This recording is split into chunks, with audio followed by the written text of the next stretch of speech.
Урматтуу өкмөттүн президенттин өкүлү. Менин маселем Белес автобусу боюнча.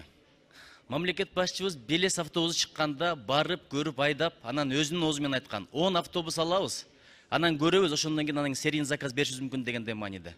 Президенттин сөзү бул шамалдын ышкырыгы эмес.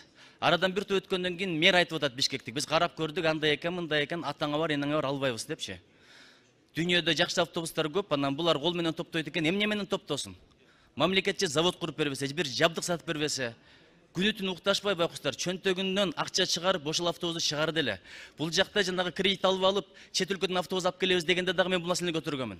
Өкүнгө кетип калбасын, акча өзүбүздө калсын. Бул жакта автобус чыгып атат, ошону алгыла дегенде оозун толтуруп айткан. Ага башка бюджет берилет, андан биз автобус сатып алабыз деп. Бул сөзбү же сөзбү? Кыргыздын бир сөзү бар. Сөз өлгүчү өзү өлсүн деп. Бул жерде өзүнүн сөзүн өлтүрүп атат бир, президенттин сөзүн өлтүрүп атат эки.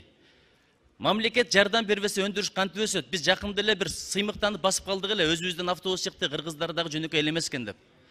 Президентибиз бир өлкөгө барып келгенде өзү айткан. Аларды көрүп суктандым, бардыгы чыгат экен, бизде тиш чукугуч да чыкпайт экен деп. Мамлекеттен жардам болбой, ишкерлерибиз өздөрү ушундай иштерди кылып атса, келип алып туруп, бүткөн ишти сындагандар көп, бышкан ашты жегендер көп. Мэр экөөбүзгөчү бүт Кыргызстандын темир усталарын бириктирип койсо бир автобус жүргүзө албайбыз, бир араба жасай албайбыз. Анан келип алып туруп сындап атат. Барып көзү менен да көрбөптүр. Проблема ошондо. Министрлер отурат, мэрлер отурат, бирок маселени бир кабинетте отурган же бир эже чечет, же бир аял чечет, же бир эркек чечет да. Ушунда карап коюңуз. Мен талап кылам, маселени керек болсо көтөрөлү. Белести да чакырабыз, мэрди да чакырабыз, президенттин өкүлүн да чакырабыз бир комитеттин деңгээлинде. Мындай сөзүн угуп көргүлө. Кымбат экен деп атасыңар. Кымбат болот да. Серийный выпуска чыккандан кийин азаят.